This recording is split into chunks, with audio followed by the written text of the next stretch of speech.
ஓம் சத்குருவே சரணம். வாத்தியார் மகராஜிக்கு ஜெய். குருவருளால் கால ரகசிய பதிவேட்டில் பார்க்கக்கூடிய விஷயமானது ரொம்ப அற்புதமான ஒரு காலங்கள் இது. அதாவது அதுக்கு பேர் என்னென்னா கர்ப்போட்ட காலம் அப்படின்ட்டு சொல்லுவாங்க. கர்ப்போட்ட உற்சவம் அப்படின்ட்டு பஞ்சாங்கத்தில் போட்டிருப்பாங்க. கர்ப்போட்ட உற்சவம் ஆரம்பம். இது எண்ணிலிருந்து பார்த்துட்டிங்கன்னா இந்த கிட்டத்தட்ட இந்த டிசம்பர் மாதம் 29ஆம் தேதி திங்கட்கிழமை அன்றிலிருந்து ஒரு 14 நாட்கள் அப்படி அதை ஒரு கணக்கு எடுத்துக்குவாங்க. கிட்டத்தட்ட இது என்ன, இந்த கர்ப்போட்டம்னா என்ன அப்படி இல்லாமல் இதோட விஷயங்கள் அநேகமாக நிறைய உள்ளது. குறிப்பாக சயின்ஸ் படியும் நிறைய உள்ளது. பட் இருந்தாலும் நம்ம மேலோட்டமாக எளிமையாக உங்களால் என்ன பண்ண முடியும் இந்த காலத்தில் அந்த பூஜைகளை மட்டும் அடியேன்னு இப்போ சொல்கிறோம் குருவர்களால். ஏன்னா நிறைய வாத்தியார் சொல்லியிருக்காரு இந்த 14 நாட்களும் நம்ம பண்ணக்கூடிய பூஜைகள் என்னென்ன அப்படின்ட்டு. நம்ம எளிமையாக என்ன பண்ணுவோம் பார்த்துட்டிங்கன்னா, இந்த வீட்டில் எல்லாருமே பூஜை அறையில் ஒரு மண் வட்டில், அந்த மண் வட்டிலில் நல்ல சுத்தமான மண் ஏதாவது கோயில் மண் கொஞ்சோண்டு இருந்தாலும் ஓகே, நல்ல சுத்தமான மண்ணில் இந்த நவதானியங்களை கொஞ்சம் முளைக்கட்டி போட்டு அதை முளைக்க விடுவது ரொம்ப விசேஷம். அதாவது அதுக்கு பேர் பாலிகை அப்படின்ட்டு சொல்லுவாங்க. அப்புறம் அந்த 14 நாட்கள் முடிந்த பிறகு, இந்த கர்ப்போட்ட காலம் முடிஞ்ச பிறகு அதை எடுத்துகிட்டு போய் நீங்கள் கடலில் கூட சேர்த்துடலாம். ஏன்னா அது நிறைய ப்ரொசீஜரோட பூஜைகள் இருக்குது. பட் நம்ம எளிமையாக என்னெல்லாம் பண்ணலாம் அதை மட்டும் பார்த்துக்குவோம். அது ஒன்று. அதே போல் இந்த 14 நாட்களுமே தினப்படி முடிஞ்சதுன்னா கோயிலில் துர்க்கைக்கு ஒரு அர்ச்சனை பண்ணி, அந்த அர்ச்சனை பிரசாதம், அர்ச்சனைனா ஒரு தேங்காய் பழம் பூ இதெல்லாம் இருக்கும் இல்லையா, அந்த பிரசாதத்தோட மங்கள பொருட்களும் சேர்த்து முடிஞ்சால் ஒரு வஸ்திரம் சின்னதாக இந்த கன்னி பெண்களுக்காக என்னென்னா ஒரு சின்னதாக ஒரு பாவாடை தாவணி சம்திங் சட்டை, பாவாடை சட்டை, இல்லைனா கொஞ்சம் அவங்களுக்கு என்ன பிடிக்குமோ முடிஞ்சவங்க கொஞ்சம் நல்ல சுடிதார் கூட சம்திங் மெட்டீரியலோ ஏதோ இந்த மாதிரி தினப்படி கொடுக்கறது ரொம்ப உத்தமம் அப்படின்றாரு. இதனால் என்னென்னா நித்துவ மகரிஷி அப்படின்ட்டு ஒரு விசேஷமான மகரிஷியோட ஆசிகளால் குழந்தை பாக்கியம் ஒன்று இல்லாதவங்களுக்கு, ரெண்டாவது குழந்தை இருக்கிறவங்க எல்லாருக்குமே அந்த குழந்தைங்களோட நல்வாழ்விற்கு பேருதவியாக இருக்கும் இந்த பூஜைகள் அப்படின்றாரு.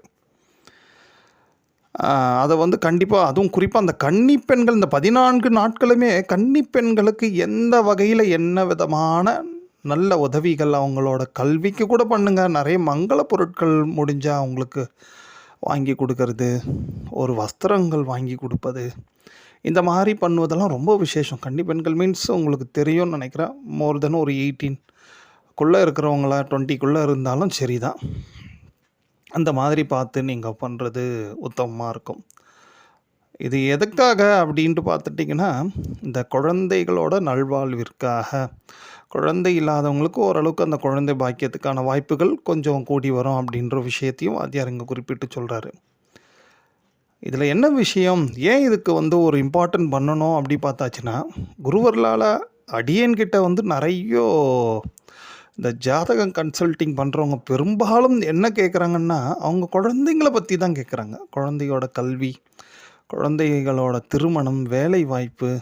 ஸோ யாருமே, எந்த பெற்றோர்களும், நம்மளும் வாத்தியாரோட கருணையால் நிறைய பேரை பார்த்துருக்குறோம். அதில் யாருமே எனக்கு ரொம்ப பிரச்சனையாக இருக்குது, எனக்கு நோய் இருக்குது, எனக்கு வேலை இல்லை, எனக்கு பிஸ்னஸ், அதை பற்றி கூட யாருமே பெரும்பாலும் கேட்டதே இல்லை.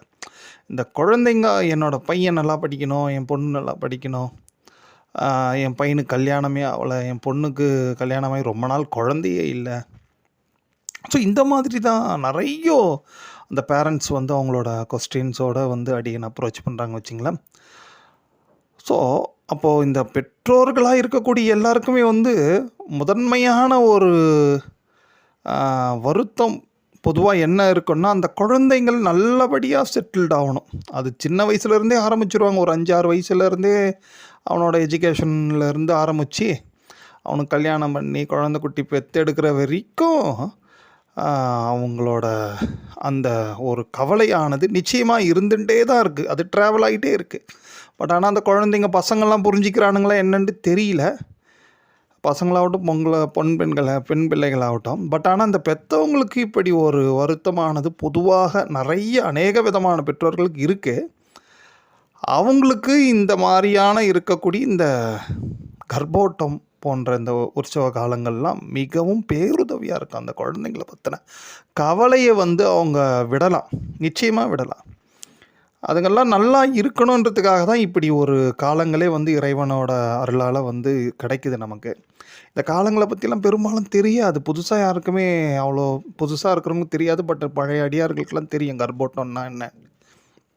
கூடுதலாக நிறைய பூஜைகள் உண்டு.